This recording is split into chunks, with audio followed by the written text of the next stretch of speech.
Okay, number 13. I have the polynomial x cubed plus 6x squared minus 13x minus 42. Okay, now, when I first did this, I thought, well, maybe let me try to group these and try to factor that way. Couldn't do it. Okay, I didn't come up with matching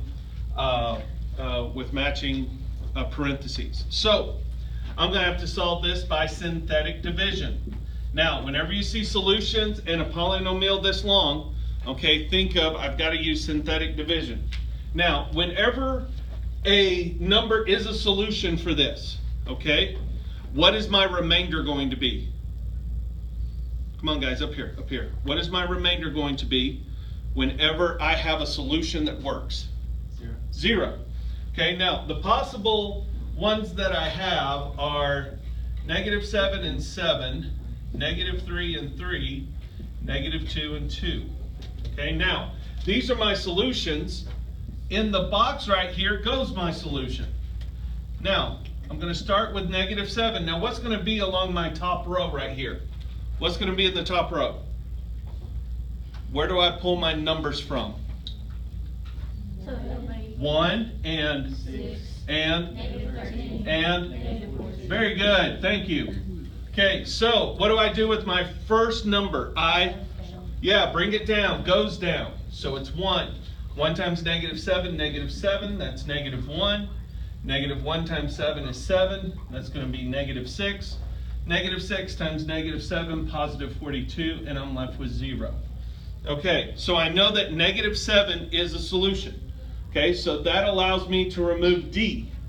Okay, now I'm taking a look at 3. All right, and I'm just going to use what I know is the right number. Now, one of the nice things about synthetic division is that once you find one of your solutions, now you're able to use this depressed polynomial, okay, to be able to divide. So now, bring the 1 down. 1 times 3 is 3. 3 minus 1 is 2. 2 times 3 is 6. 0. Okay, and I know that my answer is B, but this is how synthetic division works. Okay, this is just a reminder. All right, now on 14. Okay, 14. I'm taking a look at y is equal to 3/4 x minus 2. All right, now they're telling me that what would my graph look like if the y-intercept came down by 3 units? What's my y-intercept in this equation? What's the y-intercept? -2. Okay, so if it is dropped down 3 units, then I know that that's going to be -5. Now, what is my slope in this equation? 3 over 4. How do I double something? Multiply by 2. So I take 3/4 times 2. That's going to leave me with 6 over 4. 6 over 4 is 3 over 2. Okay? All right, and therefore it has doubled, and that's y. All right, so that is number 14. All right, number 15. Okay, we're going to skip number 15. We'll probably have to do that later. Now, number 16 asks you to basically factor a polynomial in reverse. Okay, it's telling me that my x-intercepts are 2 and -5. If these are my x-intercepts, then what are my factors? Okay? Love you, Josh. All right. What if these are my x-intercepts, what are my factors? What are my factors? These are my x-intercepts, 2 and -5. What would be my factors? Remember, opposite sides of the room. Yes, so I would have x minus 2 as a factor and x plus 5 as a factor. Now, they have it all in polynomials, all right? So what would I do with this x minus 2, x plus 5? I would just multiply it out, okay? So I have x squared plus 5x, -2x times -10.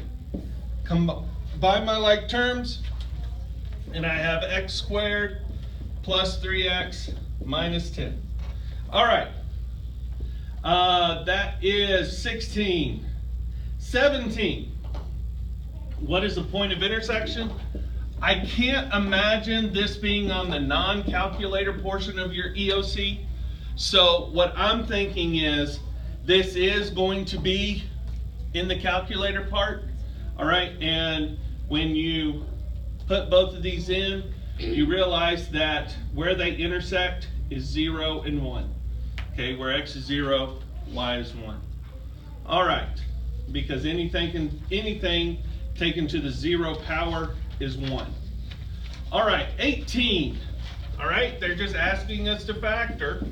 Okay, minus 6 minus x. It's not written correctly. We got to write it in descending order. So I have x squared minus x minus 6. Factor it out for me, guys. What would my factors be? If I multiply, I get a negative 6. If I combine, I get a negative 1. I thought I saw somebody. 3 and 2. Okay, so what's going to be negative? The 3. All right, and therefore we factored it. Okay, that's 18. 19. Okay, it just wants the, okay, they just want the concept. Students in a science class recorded the number of plastic water bottles they collected at school. Now on the first day, and I'm going to write this as a table. So the first day they collected 5. The second day, okay, what happened to the bottles as each day went on? What happened to them? Yeah, twice the day before. So how many did they have on day 2? 10. Okay. Day 3 they would have had 20. Everybody, come on, everybody participate.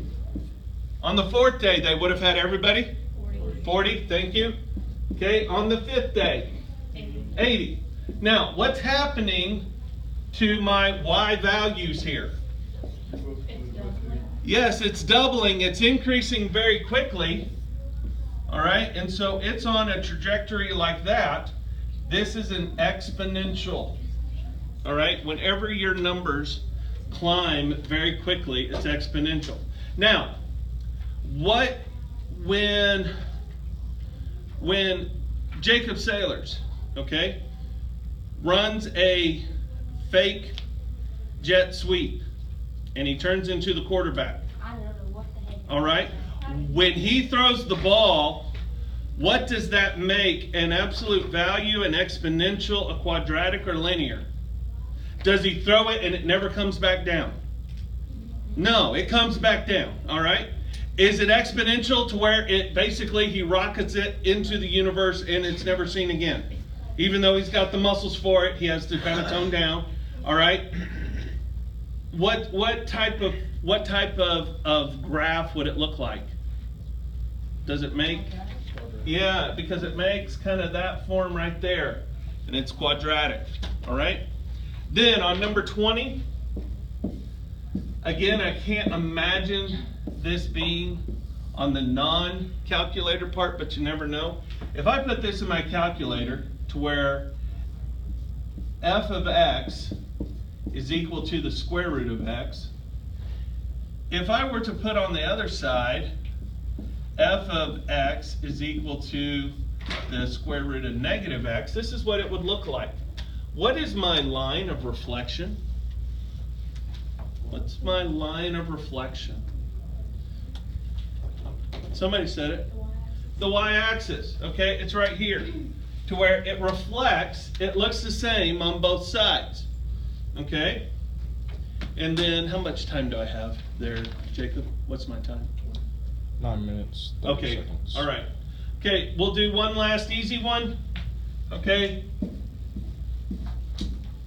Okay, I've got 3x times x plus y minus 7y x plus y. All right. Are there any, now on number 1, okay, which is on one of the previous videos, do I have any exponents here? No. May I have your attention, please, for just a moment? Teachers, just so everyone's clear, we're gonna remain in fourth block for the remainder of time today. So even though, some kids will be going to third lunch, they'll turn around and return to fourth block until they dismiss. So we're to stay the rest of the day in fourth block. If you have third lunch, go now, then return to your fourth block after we dismiss. Okay. So, what do I do with this 3x? I distribute it. So I have 3x squared plus 3xy. What happens to this negative 7y? Okay, again, I distribute it. Negative 7xy minus 7y squared. Okay, combine my like terms, and I get 3x squared minus 4xy minus 7y squared. Okay, now take a look at number 22, and this will be it. I thought I was just going to go to 20, all right, but I want to make sure y'all know that term. All right, number 22, the graph 5 to the power of x is shown, okay? So this is 5 to the power of x. All right, what is the word down there that they're asking for? Begins with an A, everybody. Asymptote, okay? Asymptote, okay, to where the P is silent, all right? Now, it's meaning that my asymptote here is y is equal to 0. It gets very, very close to 0, but never touches it. If I'm raising it to 5 to the power of x plus 3, I'm raising it 3 places, to where now my graph looks something like this. So now my asymptote has changed from y equals 0 to y equals 3. All right, and that's it for today.